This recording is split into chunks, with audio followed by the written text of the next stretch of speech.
Welcome back into another episode of George in the Jungle, presented as always by Remington Tavern, coming at you live from the Cincy Light Studios. Remington Tavern can be found at 8892 Glendale Milford Road, 45140, where they have their daily happy hour from 3 to 7 p.m., $5 bourbon whiskey Wednesdays, bottle cap bonanza Thursdays from 7 to 9 p.m. You can check them out on Instagram at RemyTavCincy or follow them on Facebook. While you're there, be sure to grab yourself a nice cold Cincy Light on tap. They got it there for you. And remember, every purchase of a Cincy Light helps out the players that you enjoy watching at the University of Cincinnati. But with that said, George, let's start out right with your Cincinnati Bearcats, as they put a beat down on maybe the most dreadful college program I've honestly ever watched, and I felt bad. They have a win this year, though, right? Didn't they beat Alcorn State? Yeah. Oh.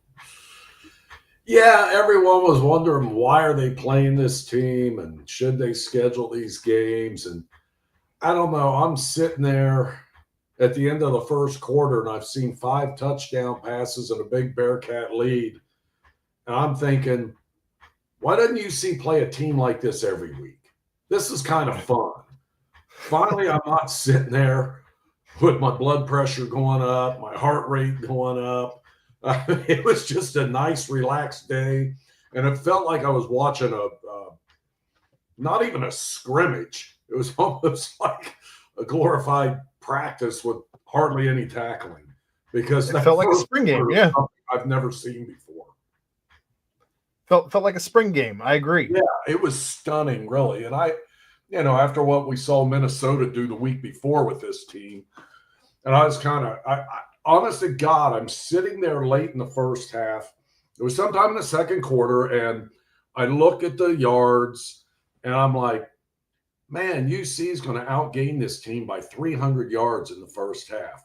Do you realize they outgained them by over 400 in the first half? They put up more, and my boy Negative Phil's like, hey, they might reach 400, and sure enough, they were 4-0 something ahead of them in total yards at halftime. So, yeah, I've not seen anything like that. I don't know if this did the Bearcats any good. I feel like it would have been doing them much better if they had played this game at the very beginning of the season, but we know that's not how it works.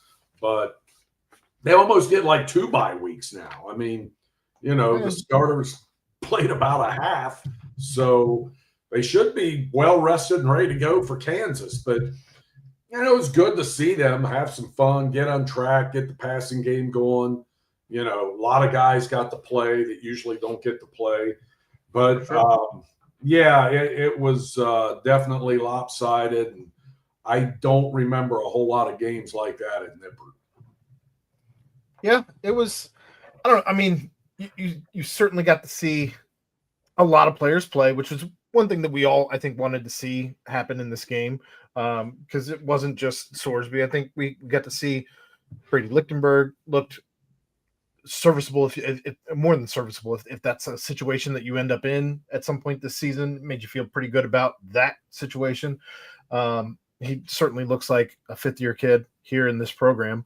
Got to see some of the young kids play, so you get to see a little bit of depth there, just across the board: offense, defense, offensive line, secondary, receivers, all over the place. So you got to see some of that. You didn't have to give away anything in this game, which is a good thing. Got to play about as vanilla as it gets, both offensively and defensively, and you still were able to make some highlight plays. So I don't know. Do you remember the play where he ran over the guy? He ran right over one of the defenders. I couldn't believe he did it. I'm like, you're supposed to avoid contact.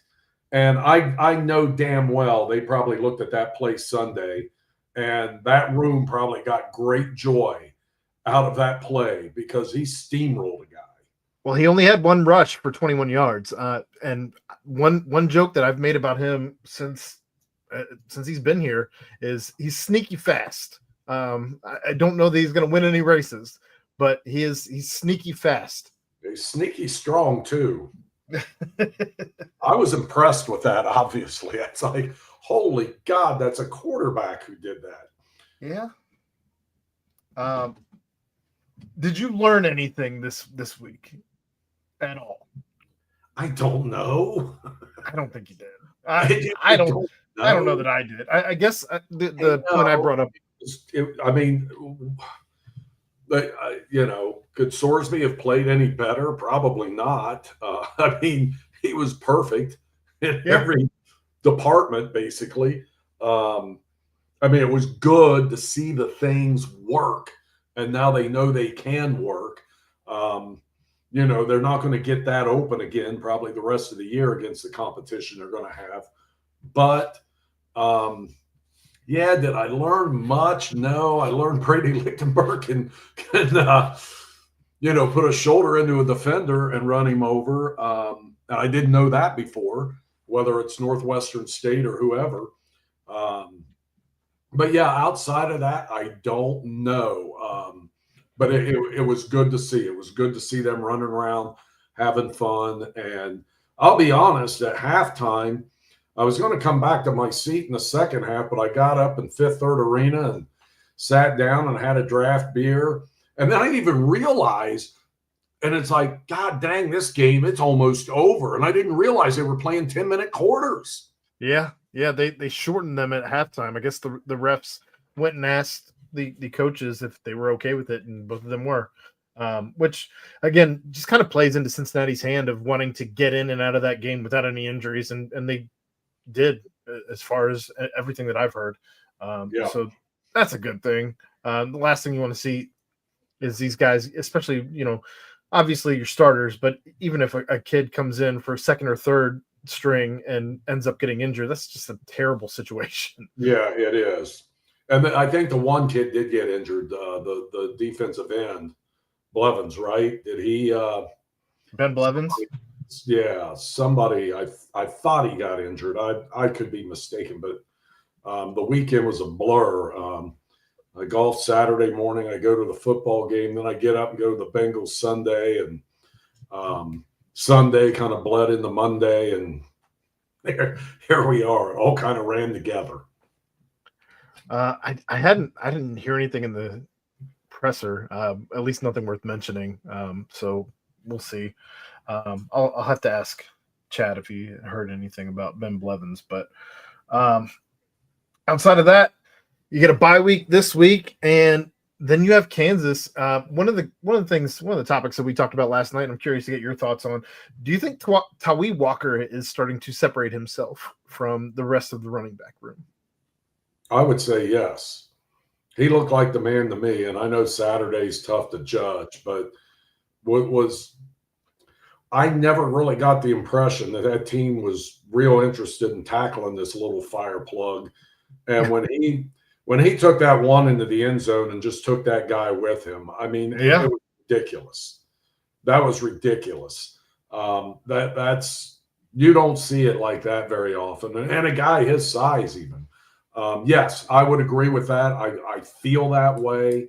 And it certainly looked like it's Saturday. And that's not to say these other guys aren't going to play any. But I got to think, if you're looking for something like you got out of Kiner, he is definitely the guy that looks that part to me.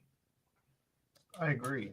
I'm curious to see if his role is expanded as they get into conference play, because truthfully, one of my concerns is I've not seen enough of the running game to feel confident in the running game yet.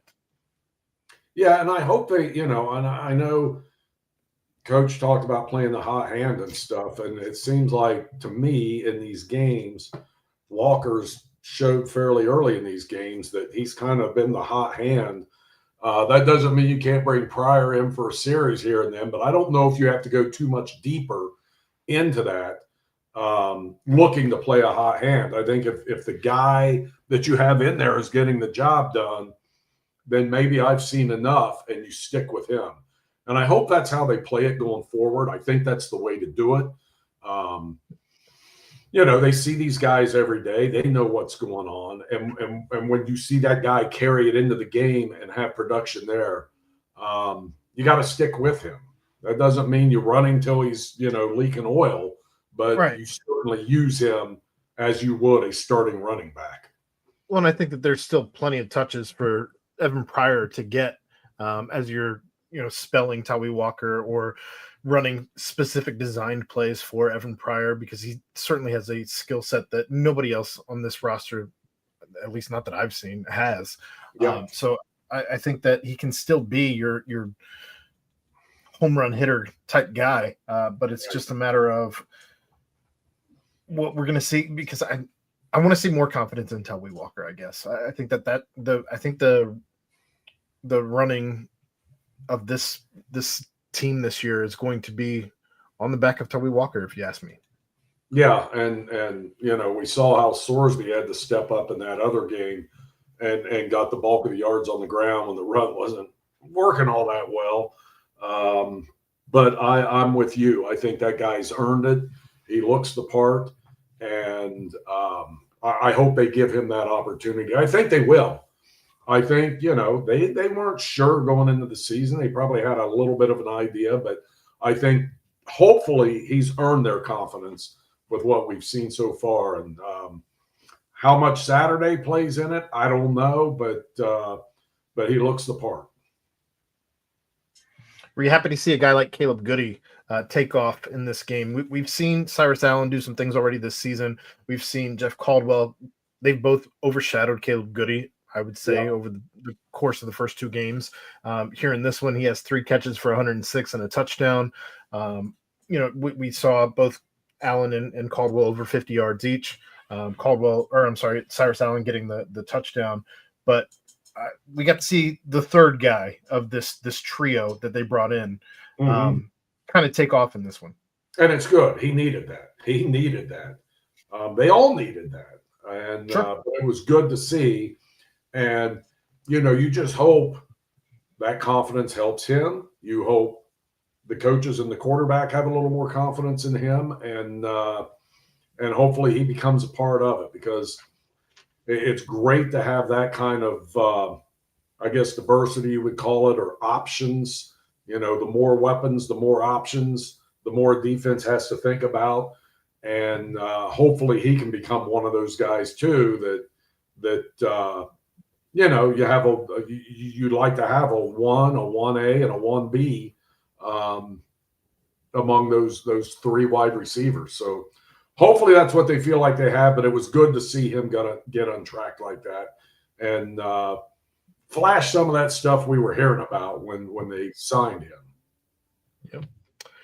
Yep. Sounds like that Dante Corleone is going to be a we'll see when they go to Lawrence, Kansas to take on the Jayhawks. Sounds like Jack Dingle will be ready to go. So I don't think there's any concerns there. What are you looking for if this team is to pull out a win against Kansas? Well, honest to God, I don't think, no one was really thrilled with the way they looked against Bowling Green, but you get a 14-point win. It definitely, after the first half, it was sluggish on the offensive side of the ball. However, even against Nebraska, and that was a loss, and we all had our issues in that game, but it was a 3-point loss in a crazy environment. So I have confidence in the Bearcats that they are taking a bit of a step forward here so far this season, despite that first loss. And so I feel like hopefully Dante can play, because there's a big difference in there when it comes to disruption and stopping the run and everything else that he brings to the table. I really hope he can play in this game because he's a difference maker. But some other guys have flashed, and I just would like to see them, quite honestly, keep it together defensively, kind of like they did most of that game against Nebraska. You would like to see more turnovers. What they get Saturday? I know there was the forced fumble by Peak. I'm trying to remember what else they got there, if anything else. But as far as turnovers go, that was it. There was yeah, only they the got to be a fumble little recovery. more opportunistic. They really do. They've got to close the deal, and they had their chances.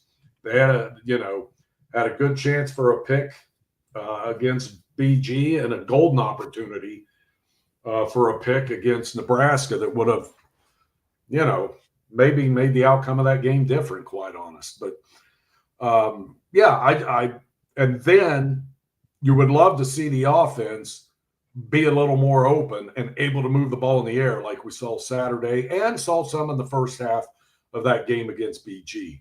They've got to get that right, and that opens up the passing game and vice versa. But I just, it was a struggle, as we know, against Nebraska in the air, and when they get against these higher end opponents, you want to see a little more. You're not going to see what we saw Saturday, but you want to see some guys open, and you want to see some intermediate passes that are completed, and not have another game where the longest pass is under 15 yards, because that's not going to win the game. You're not going to win the game that way. You certainly can't have another game where your quarterback goes under 100 yards if you're hoping to make any noise in this conference at all. Right. I'm with you there. Got to work what we saw Saturday, and maybe a little against Bowling Green early. You got to make that work against Big 12 opponents. I'm going to take your defensive stance and take it a step further. For me, I want to see just more hands on the ball defensively, like pass deflections, because I think that creates turnovers. It's not just about if you exactly, the Bengals have been doing that all season. But it's about creating your own luck that way. Same thing if you're able to, get your hands on the ball, even while if the offense makes a catch, if they're running the ball and you're in there punching it out, trying to strip it out. There's some things to be said for that. Creating your own luck, creating havoc. Make the quarterback uncomfortable. I don't feel like the defensive line has really excelled in that department yet this season. I would agree with that. That's where you get some turnovers. You're making the guy throw it when he doesn't want to, or he's getting hit, and loses the ball. Yes, exactly. Making snap decisions that he didn't want to make, poor decisions, hopefully, in that regard as well. So whether Dante plays or not, this defensive line is going to have to figure out, outside of Dante Corleone, how to get in there and make the quarterbacks uncomfortable, because Bowling Green and Nebraska both kind of picked this Cincinnati defense apart. And if you're able to dink and dunk your way for 400 yards, you're probably going to end up putting up plenty of points one way or the other. Yeah, I'll tell you what, and we talked about this. It felt like kind of bend but don't break defense. But my God, sometimes you've got to put heat on that offense and get that defense off the field. And we know how that worked out in the Nebraska game. They just never got off the field, it felt like. And I'm curious how much they held back even in that Bowling Green game for conference play. At least that's what I've been telling myself, so I feel better about everything. Tell yourself that. I'm not telling myself that, but we'll see. I hope you're right. They do have to come up with ways to create that pressure you're talking about. Yes. And I'm interested to see, even because we obviously didn't see the defense showing their hand whatsoever in this last game. But I'm curious to see if they do start to play up a little bit. I don't think this defense is going to be one that starts to jam receivers or anything like that, at least on any type of regular basis. But I'm curious if they keep the 8 to 10 yard cushion that they've had over the course of the beginning of the season here thus far, or if they shorten that up a little bit, maybe somewhere in the 5 to 7 yard range, just to, again, kind of create some of that pressure that we're talking about, kind of try to take away some of the intermediate game that they've been getting eaten up on. Yeah. And to your point, and we go back to, when you got Kobe Bryant and Sauce Gardner, and they can get up in a guy's grill and face mask them right off the line of scrimmage and have their, face mask to face mask and cover guys like that. You get spoiled pretty quick when you see that kind of defense and what that does when your guys can't stick to them. Yeah, I wish they had that quality there to play that way again. And you're right. Hopefully they get to the point where they can tighten that up some. I don't think we're ever going to see it to that point, but my God, if you got guys like that, it makes everything better. And that's why UC was so successful, that couple of years, because they had those kind of guys that could have played for anyone in the country. Well, we'll see if we have any more thoughts on that Kansas preview next week, as we do have a bye week to get through next week when we do this show. Yeah, I'll have a lot of interest in that West Virginia Kansas game on Saturday. I'll tell you that. No kidding. Outside of that, that's pretty much all I got for UC. Outside of today, they did have a presser full of basketball. I'll be talking plenty more about that later on tonight when Chad and I do the nightcap. Did you catch any of that? Do you have any thoughts you want to drop? I did, yeah. And a couple of things stuck out. The thing that stuck out to me probably the most was we talked about these additions and what they have and who's going to play where and who's going to be, the starting five and where are they going to play in all this. And, when Wes was talking about the versatility of these players, when he said like this versatility was done not by accident. Like when they were putting this thing together, they wanted versatile players to do exactly what we've been talking about. And you can kind of mix and match anywhere, any which way anybody else wants to go. And I was glad to hear him say that. I knew, but it was just kind of interesting that he talked about how that's by design and they're looking for all these players that can maybe branch out and help out another position depending on who the other team has there. And that was interesting, and it excites me a little bit that, maybe that's where it's going. We'll see if they can pull that off, but I feel really good about what they have coming in. And, he didn't want to touch the question about maybe somebody coming back to the roster or if it's, set in stone, which I think it probably is. And if there would be room for somebody else, especially if a guy might be returning to the team. I don't think that's happening. He just left any roster additions alone. I don't know that it I think he has to. In his defense, I think he has to. I just, I don't, they got to move on and do their thing. But he probably can't even address that. But the versatility thing was something that struck me as pretty interesting. That he said that was by design, and hopefully, the mix comes together, and these guys know more than one position, and they can make it work. Yep. Moving on to maybe the worst nightmare come true for this weekend for Cincinnati fans. Joe Burrow, another season, another injury. We'll see how long this one takes. Early indications are at least 3 months, as he does have a grade 3 turf toe, which is essentially torn ligaments in his toe, and it's extremely unfortunate. I don't know that you can blame. I've seen a lot of blame go around. I don't know that you can blame necessarily the offensive line. I don't know that you can blame necessarily the play calling. I don't know that you can blame necessarily Joe Burrow, but I don't fault anyone for blaming any of those three, because I think it's some type of combination of all of those things combined. Yeah, it didn't look good because there were like how many white jerseys of Jacksonville players were around Joe Burrow on that play this happened on. I mean, it looked like a jailbreak. And as soon, like, you saw one guy on him, then another guy pushed a Bengal over on the pot, and then another guy comes in, and I even said to the person next to him, I'm like, oh my God, don't hurt him, because bodies were just flying everywhere. The whole game. I had no idea, I'm worried more about a knee or anything. And then he gets up, and I'm like, good, he's up. And then all of a sudden, he's not up. And, he's a tough guy, and he's been through this before, and he's shaken stuff off before. But when he came off the field and then he's in that tent as long as he was, I had a bad feeling. And I don't have a good feeling about him coming back this year. And that's nothing against Joe. He seems like a quick healer.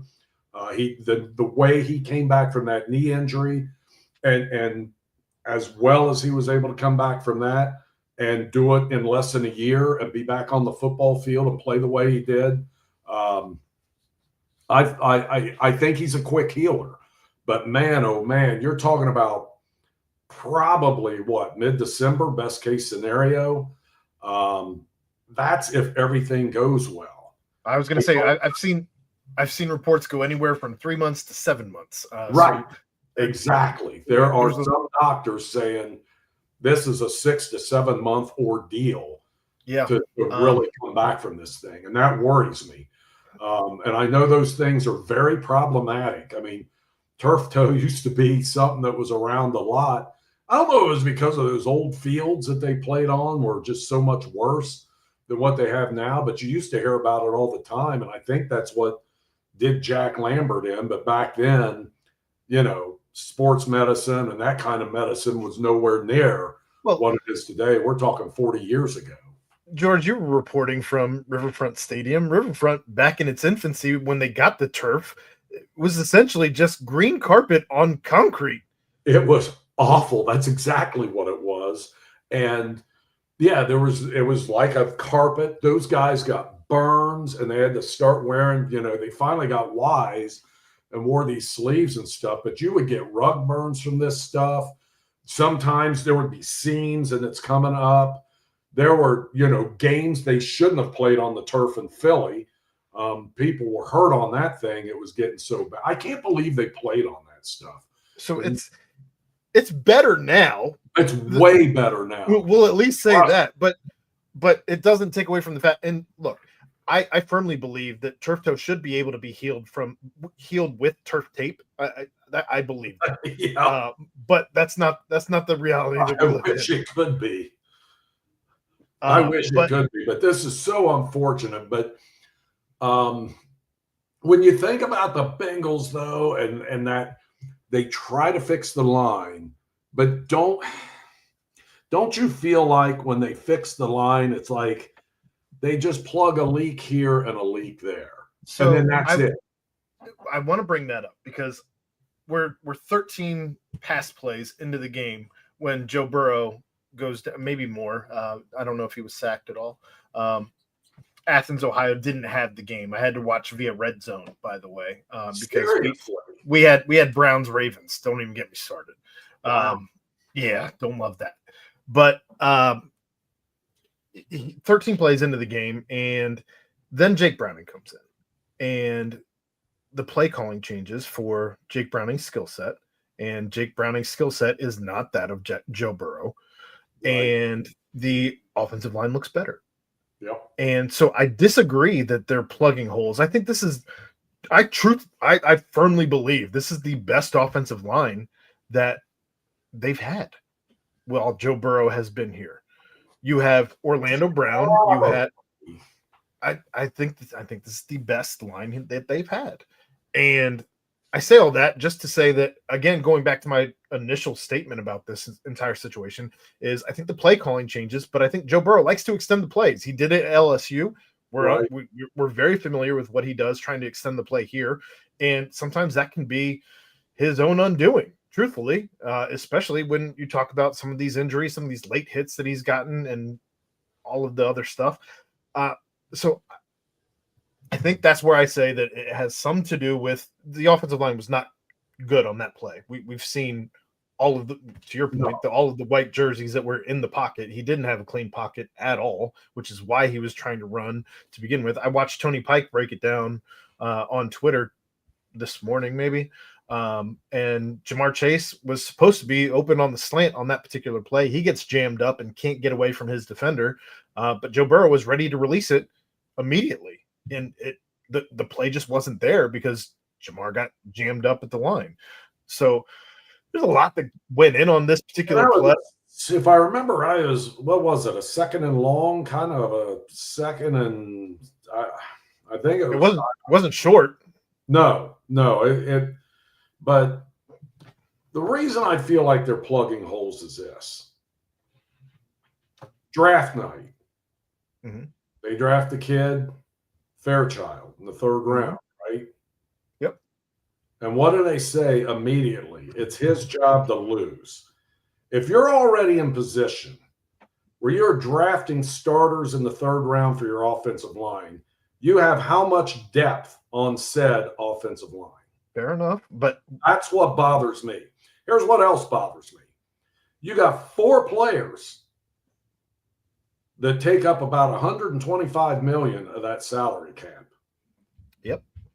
The 5 linemen, top linemen, that's not even the 5 they start because they start the rookie. Their 5 top paid linemen are making like in the low 30s in aggregate total. So you're not making that much of a priority in my book if it's that lopsided where 4 guys are making this and your whole offensive line is making 25% of what your top 4 paid guys are. When they signed Ted Karras, when they signed Orlando Brown, they were heralded as top 5 at their position, arguably. Dylan Fairchild, yeah, I'll give you that. He's a rookie. He wasn't one that was involved on this play. That was giving up the pressure. Never completed. It's like, okay, we got this shiny toy in that one.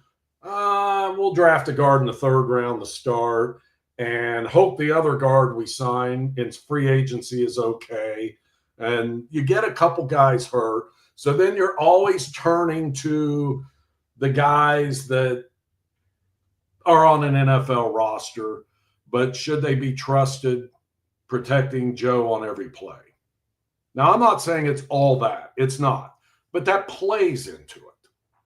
Well, and you would hope that your guys, the guys that you were talking about that you're paying that $125 million to, should be able to get open and alleviate some of that pressure. But on that particular play, unfortunately, it didn't happen. Things aren't going to happen. It's football. No one's going to get out unscathed. Nobody's going to avoid injuries. But I just feel like when we saw – and they're 2-0, by the way. They're 2-0. They are. I feel like in that Cleveland game when those jailbreaks happened, it's like, oh, my God, the guy's going to get killed. I mean, he had to somehow – and he did. Yeah. And he had to jump out of the end zone on one leg to save a safety. So we're seeing on certain plays every week this guy in trouble. And again, you're never going to keep him 100% clean. But oddly enough, the Bearcats have a quarterback who hadn't been sacked in 3 games. Flip side of the coin. Yep. So, I don't blame it all on that. I just feel like that you shouldn't be in position, and the kid's going to be good, the guard. I'm not blaming him. I'm just saying that's a situation the Bengals were in, that you're having to hold your breath and draft a starter in the third round for your offensive line who's protecting your $45 million a year quarterback or whatever it comes out to. Some of the things people have been talking about online, I'm curious to get your thoughts on them. Do you think it would help if the Bengals started to run tempo? Do you think it would help if they started? Do you think it would help if they started to run under center as opposed to everything that was a pass play out of shotgun? Because it seems to me that we're just running shotgun almost the entire time, which sets your run game up, 3, 4, or 5 yards behind the line by the time you hand it off. Anyway, I don't know that sets your run game up to be stupendous. I would like for them to do that. I think it seems to me like Joe loves that shotgun so much, and he feels like that gives him and them the best chance, but I don't know. I mean, I like going under center. You can't just do the same thing every time, right? Right. You can give different looks and different – I don't know. For whatever reason, and I don't know this firsthand, but it just seems like he doesn't like to do that. Well, he also doesn't like to throw the ball away, which is why he ends up in these types of situations. Yeah, Where that's why I was wondering what I was thinking it was like a 2nd and 13 or something like that. And I was thinking what he's thinking is I gotta make a play here. I gotta get us back on schedule. And that's why instead of just throwing it away, he didn't want 3rd and forever. He wanted to get a decent chunk of it back. So they got some options on 3rd down. And it bit him. I mean, at some point, you just got to fling that thing, out of bounds or wherever. Don't just throw it up for grabs like Browning did on that one play. And Joe doesn't do that. He did make one big mistake there. But yeah, I agree. It's a combination of all those things. And I know Joe's talked about it, that he's got to get rid of it sooner and that he can't, bank on these guys holding the blocks the entire time because it obviously doesn't work. Don't talk about it, be about it. That said, Right.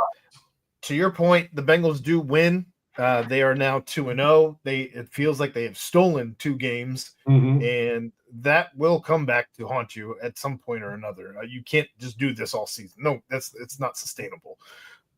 But Jake Browning does come in. He goes 21 of 32 for 241, 2 touchdowns, 3 picks. I am unimpressed with Jake Browning. Instead of bringing anybody in worth a damn, the Bengals elevate Rapine. Rippon? Whatever. I'm not sure how you pronounce his name. I think he's the nephew of Mark Rippon, who used to play for the Redskins. No relation to James Rapine, as they spell their names completely differently. Yeah. But the Bengals do bring 2 quarterbacks onto the practice squad today, as well as they went shopping in the $5 DVD bin at Walmart for those guys. And we saw that it was at least reported yesterday that they were in talks with the New York Giants about potentially bringing Jameis Winston to Cincinnati. I knew they were never going to do anything like that. That's not the Bengals' way. It didn't make any sense to me for them to try and do any. They're not going to trade draft picks for a player. Why would they do that? That's crazy talk, George. Yeah, and they're not going to make a run at Kirk Cousins in Atlanta. No. I would have been happy. I would have been happy if they had made a move for Joe Flacco. Yeah, truthfully, true.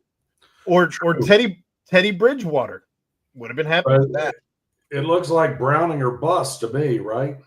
I think that writing is on the wall at this point. Yes, but I will say this: he had a really nice last drive on Sunday. The team gutted one out. I know they stole the game. You're right. They could have lost that so many different ways. Kudos to the defense for that late stand after that turnover, because the stadium starts emptying out, and it's like, hold them to a field goal, and there's plenty of time to go down and get a winning score. And they pulled it together just enough to make it happen. I give them credit for that. I give Browning credit for that.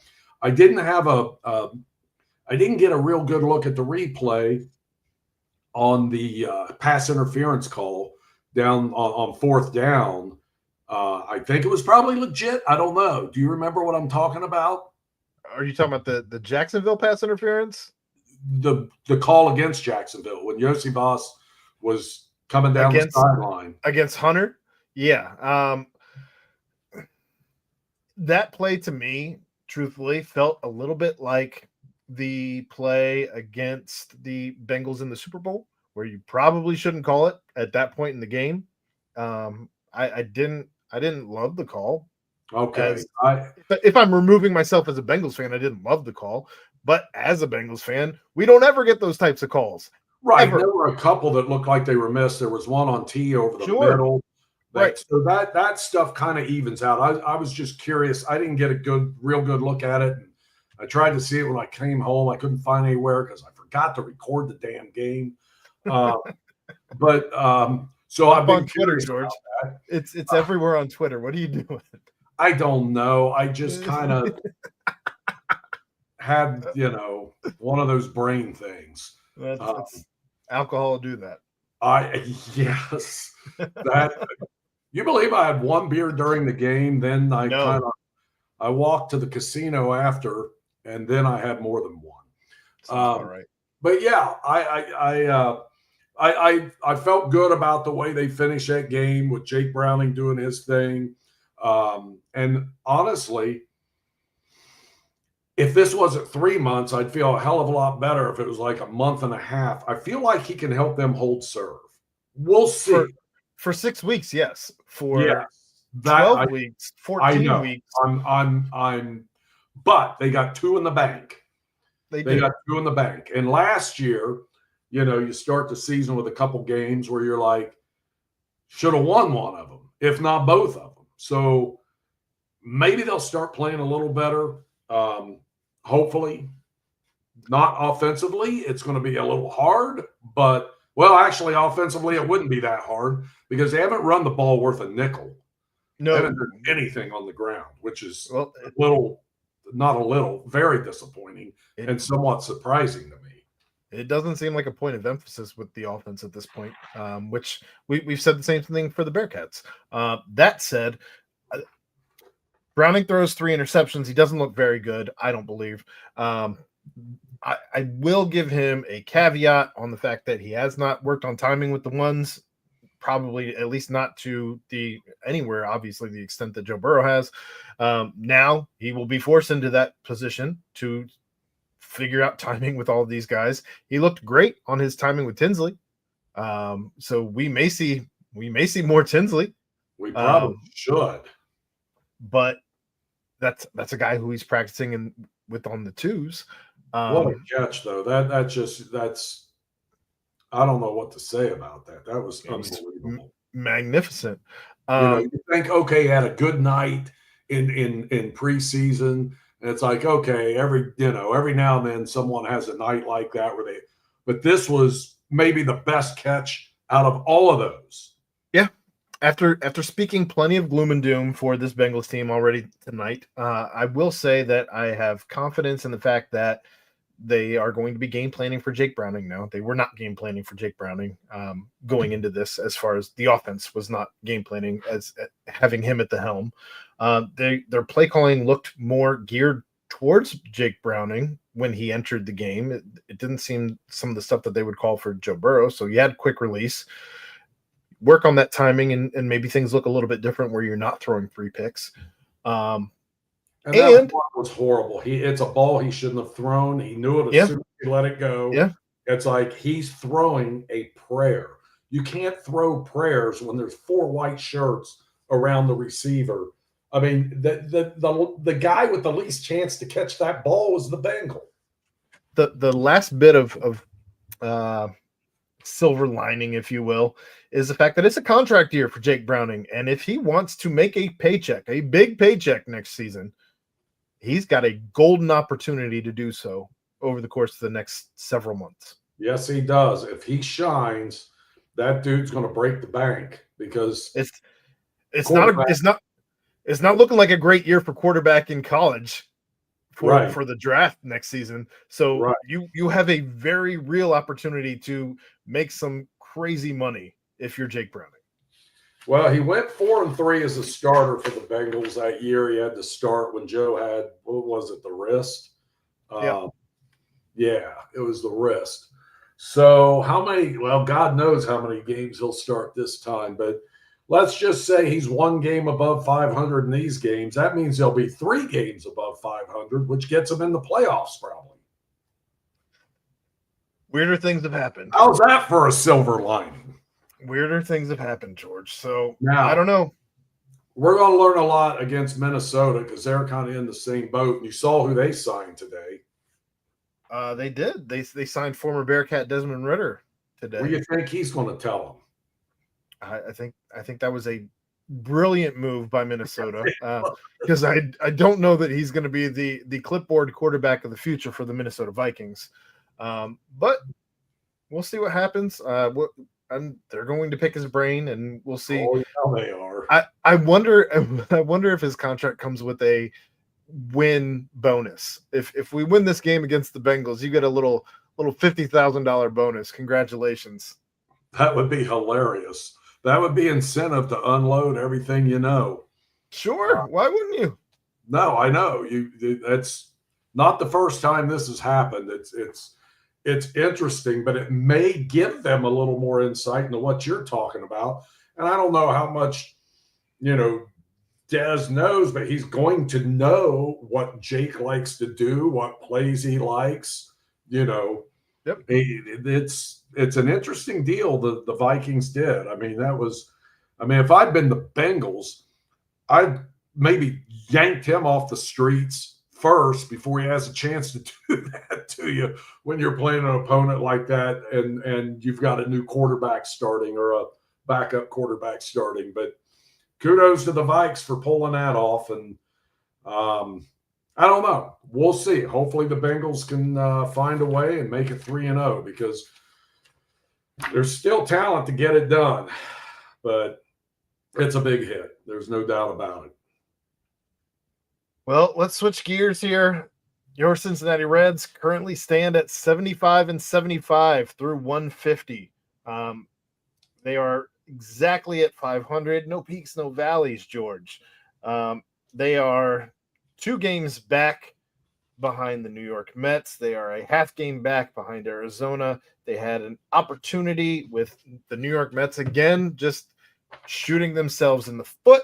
And they were simply unable to do anything with that as they get swept by the Oakland Athletics, the Las Vegas Athletics. What are we even calling them right now? All I ever see is they're referred to as the Athletics. The Orphan Athletics. Great. Yeah. The Orphan Athletics.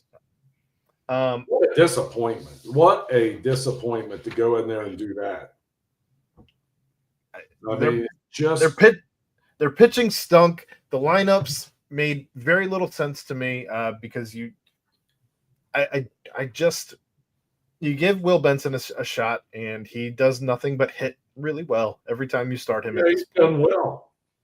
Sal Stewart, we does nothing but hit when you put him in the lineup. And God forbid we play both of these guys at the same time, right. George. He's got to be playing first. He's got to be playing DH. Yes, whatever. He's got to be in the lineup. That dude's he's got base tonight since he came up. At least, yeah. Yeah. He's playing third tonight. But they're also down 3-0 right now. So Abbott gave up a 2-run bomb. I know that there's still a chance. Obviously, you're only 2 games back. You're only a half game back on Arizona. We've seen the Mets have these crazy slides. Right now, they are 2-8. The Mets are 2-8 in their last 10, but Cincinnati's only 5-5 in their last 10. You have to capitalize on some of this stuff. I don't know how to feel about Tito right now. Cleveland fans warned us that at the end of the season, you have these types of meltdowns with Tito. I don't know how to feel about him right now. I don't feel great about him right now. I'll say that. I got plenty of friends saying the same thing, and it's a lot of it has to do. So, for example, last night, I know what he was thinking, but you got Littell in the game. He's doing well, right? Doing great. Yeah. Got through 5 innings, gets the first 2 out in the 6th. Then the dude ran out of gas or something. I don't know what happened. But I'm trying to remember the sequence of events. It was like a single, a hit batter, then a double or something. I can't remember the exact sequence. But it all left at once. And that's when they're getting someone up, after the hit batter. It's like, we better get somebody up. And I get it. But my buddy's all been out of shape because he felt like going into the 6th, he should have known this guy's probably on borrowed time because he hasn't pitched. All of them. Yes. The entire pitching staff is on borrowed time right now. George. They all look dead. Should have gotten the guy starting to get ready, right? And I get that. He probably should have. But when you get the first 2 out, he's sitting there like, okay, I got this. He'll get out of this. And then it falls apart. Now, thank goodness they came back and won that game, so it didn't become an issue. But it's just things like that. Because I'm sitting there thinking, how much And Littell was only in the 70s in his pitches when this started going south on him. But I'm sitting there thinking, how much longer can he keep this up? How much longer can he keep this up? Because you just felt like the bottom was going to fall in at some point with what we've seen out of him since he's come over. So it's things like that do make you wonder that a Hall of Fame manager, and he will be in the Hall of Fame as a manager, Sure. Would allow that happen at this critical point. And I know what he's thinking too. These guys are gassed, a lot of them. I mean, look at what's going on in that bullpen over the past couple of weeks. And there's a lot of spent arms that he's trying to save. He doesn't even want them up, warming up if he can help it, and let them have a night off. So he's kind of in a rock and a hard place, and I can get where the criticism is coming from, but I can't lob it at him for that. I can't. I know what he was trying to do. I know what he was thinking, but some of the other stuff you talked about, I mean, I would keep Stewart in that lineup every night. Benson, he finally gives him a shot, and he's been hitting. Let's roll with him a little bit. Especially with Marte. He finally dropped Ellie down, which I think was something, he could have done a while back. Weeks ago. I saw a stat tonight, George, and made me laugh. 7 of the 9 New York Yankees starters tonight had more than 20 home runs. The other 2 in the lineup were at 19. Do you know how many players? Do you know how many players on the Reds have 20 home runs? Don't tell me none. 0. None. 0. In a hitter's ballpark, we have 0. Close. Yeah, Ellie. He's been stuck on what? Where is he? 19? I think he's still stuck on 19. Did he have one since 1? Mm-hmm. In like a crazy amount of plate since the All-Star break? I believe so. Yeah, I think that's right. And Kyle Schwarber at 53 has more home runs than our top 3 guys who have home runs combined.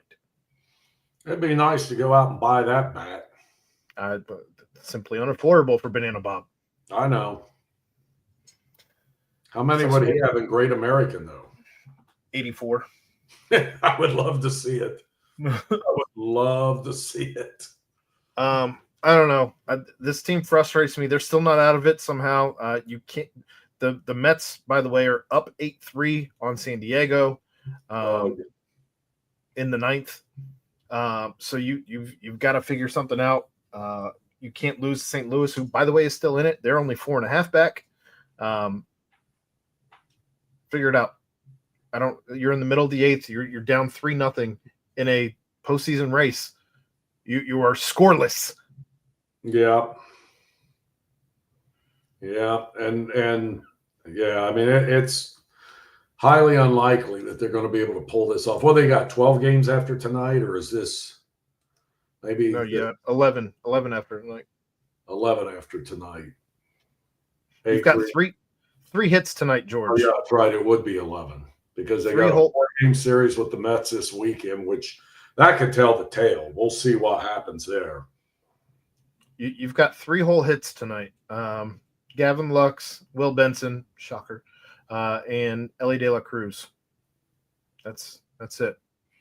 Yeah, it's not trending well for the boys. I'm always optimistic, but I'm not optimistic now. I think, and I've been saying for a while, they're just not good enough, and I don't think they are.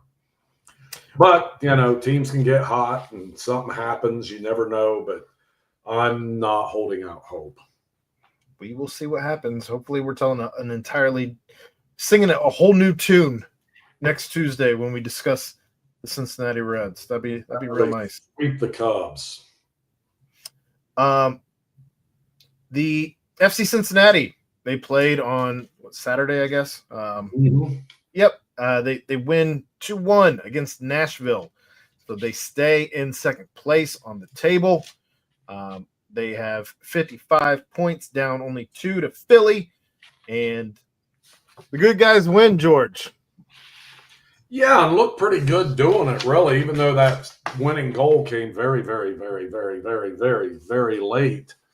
The But 90th plus 8 minute in stoppage time. it's very, very, very, very yeah.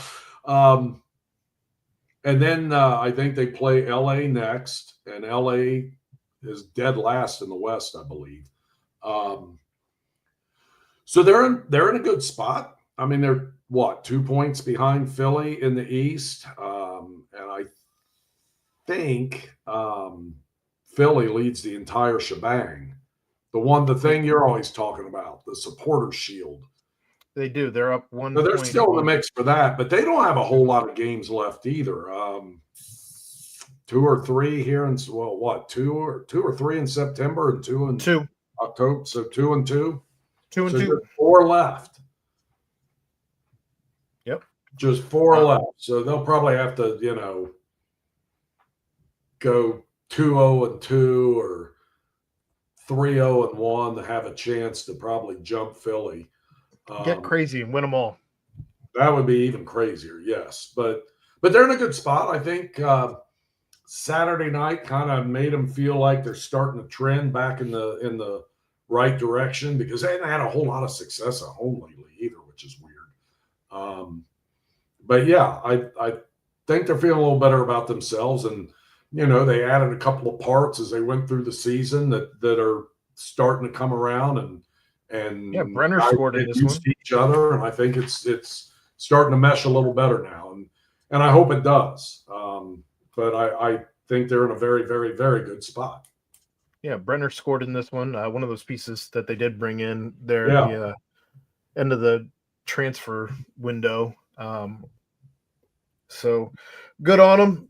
Their next game comes, like you said, against the LA Galaxy on Saturday. So that'll be that's a late one out in LA, 10:30. Cincinnati plus 145 as opposed to LA's plus 160, the draw being plus 270. So we'll see what happens. And after that, you got Orlando to close out the month 8 days later. So Sunday. High school football, what's going on, George? Man, first of all, last week, Princeton with a huge win over Lakota West. So Princeton has another big game this week at Lakota East. They get the Lakotas back-to-back. Lakota East with former Bengal John Kitna as the head coach has been playing pretty well. You see Chad Johnson went and visited him? What's that? Chad Johnson went to visit John Kitna. Oh, did he? Oh, my God. What a thrill for those kids, I'm sure. Probably. That's so funny. He's funny. So, big week for Princeton and Lakota East. Highlands dropped that game at Boyle County in Kentucky last week. They got a big game at Ryle. That's two of the top teams in northern Kentucky. Your two biggest games in the area. You got a monster up at Kings. Anderson 4-0, Kings 4-0, and they knew both teams are good every year. Sure. And so this is huge for the Eastern Cincinnati Conference. And then one of the biggest battles anywhere in the country this weekend will be St. X versus Moeller. They're playing out at West Claremont because Moeller still doesn't have their field. So it's at West Claremont. But St. X 4-0, Moeller 3-1. This will go a long, long ways to deciding that GCL South title. And congrats to St. X head coach Steve Specht, who became the school's all-time winningest head coach with a win last week. So that's what's going on in high school football. Chad's Lloyd Jugs have a big game at Campbell County this week. Lloyd's undefeated. They've had a good run in football here over the last several years. So yeah, that's all good stuff. And so we'll see. It's some big games this week. I felt like last week, other than that Princeton Lakota West game, there wasn't a whole lot, in town that was real intriguing. There were good games, but nothing like, and there's three monsters I just talked about, four. So it's getting good. You're getting into those conference games. Fair enough. Well, I think that's going to wrap it up for us here tonight. Thanks to all of you who joined us here live. Feel free to hop in the chat if you are joining us live, by the way. But thanks to our sponsors, to Cincy Light for sponsoring the studios, to Remington Tavern. They can be found at 8892 Glendale Milford Road, 45140, where they have their daily happy hour from 3 to 7 p.m., $5 bourbon whiskey Wednesdays, bottle cap bonanza Thursdays from 7 to 9 p.m. You can check them out on Instagram at RemyTavCincy or follow them on Facebook. But for George Vogel, I'm Aaron Smith. We'll be back next Tuesday at 9 p.m. to discuss all of your Cincinnati sports. Thank you, Aaron.